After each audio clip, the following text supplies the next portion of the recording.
Hey everyone, it's Ashley Bernardi, founder and director of media relations for Nardi Media. Thank you so much for joining me again on another episode of On the Frontline, where I interview journalists about what it's like to be covering the news in a time of crisis and coronavirus. My guest today is a very, very dear friend of mine. She's one of the best, Susan McGinnis. She is a correspondent for NBC News Channel. Susan, thank you for joining me today. Of course, my pleasure. All right, so let's get into it. Before we talk about what it's like to be covering the coronavirus right now, tell us a little bit about yourself and your background as a journalist. Okay, well, before this biggest story of our lifetime, I've been in this business for more than 20 years. I worked for the Wall Street Journal, Dow Jones. I worked for CBS News. That's where I was with you, Ashley, for so many years. I was in local news for many years, down in South Carolina, Philadelphia, and Baltimore. I worked for Bloomberg News as an anchor for several years. And when I finally decided to retire, I ended up joining different volunteer efforts, around my area here in Virginia. And I decided I wanted to just be in it just a little bit more. So I started freelancing with NBC News Channel, and I absolutely love it. And now that we are in this disastrous time, they have taken me on full time. So I'm going to be helping them out, every day as if I am a full-time employee until this thing is over, which could be a while. Yeah. Okay. So let's start with what was life like as a correspondent 3 weeks ago versus where you are now? I want to hear everything. Right. What has changed for you? Well, just about everything, really. I mean, you're looking at me in my bedroom right now, where my IT team, which is my husband and my two sons, have set me up with 2 computers, 2 television sets, this nice lighting, and they've given me the kids' karaoke microphone, which is actually working for my reports. And so I now work here. I'm going to work in about an hour from now. I work the night shift now. So I'm doing pieces for local stations, 11 p.m. news. So I will work from about, 2:30 p.m. till about 11 p.m. working on those pieces. Before this, I was really able to be out in the journalism world, out getting your stories, out with a photographer, in the office, in the studio, reporting from the Capitol and things like that. So as of now, it is quite solitary, which is a big downside, because we really depend on teamwork and depend on collaboration and really just togetherness. And so a lot of that is missing right now. So we all are sort of by ourselves, of course, as we all are in our work. But here, I am one who has to end up relying on the real warriors of NBC who are still out there. They're still out in Washington and around the country gathering the news and sending it to those of us who can then disseminate it and get it out with extra information to the people watching their local news at different times during the day. So I am here. So one of my big jobs here now is to disseminate that White House press conference, and that can go 2.5 hours now. Some of them are extremely long, trying to find out what is the most important thing that's in there to tell everyone, and what is misinformation, what how do we want to handle that, and that happens really very quickly. So my crunch time happens in a few hours from now, and then I get to relax around 10:30 or 11 o'clock when it's all over. And the whole time I'm sitting here in my bedroom with my door closed, outside that door is my family, who I also have to worry about when I am disseminating all of this news.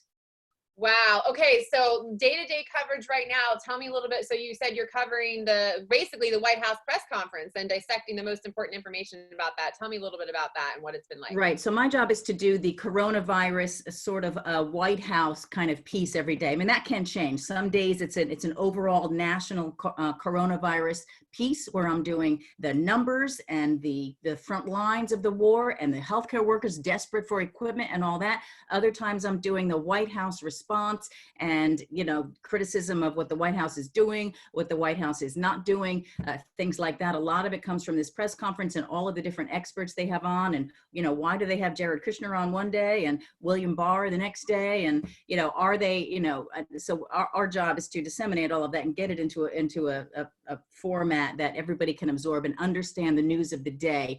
So that, because, certainly they're not listening to 10 hours of news. I don't know, maybe they are these days. Yeah, maybe. Yeah, I know people like my mom certainly are. Okay, so if you're doing, I remember being a journalist and producer and, having to cover some really terrible stories.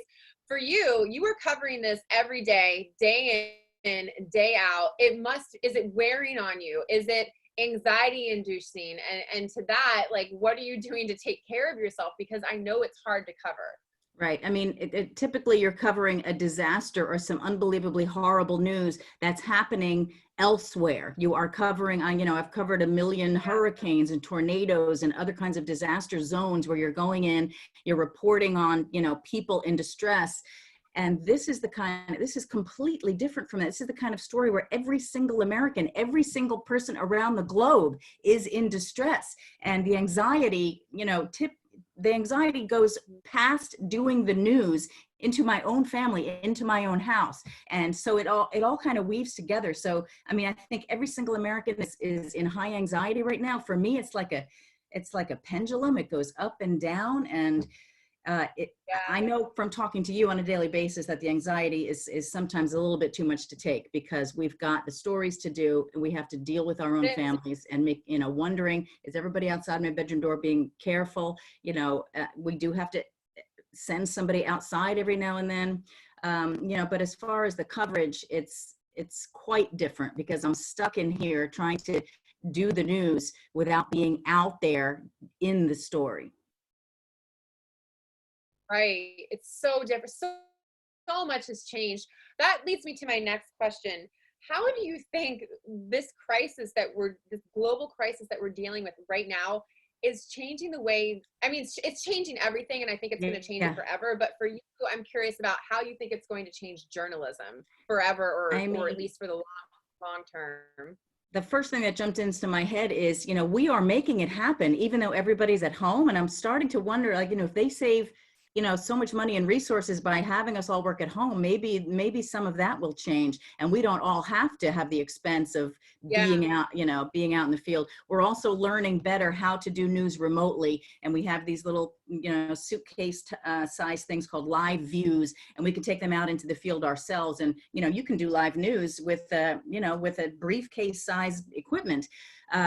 So maybe the industry will be learning that maybe that's the way to go. And these massive satellite trucks and vans and large expenses of trying to do news, maybe you can do it a little bit less expensively. Skype interviews and Zoom interviews like this one, unacceptable until now, right?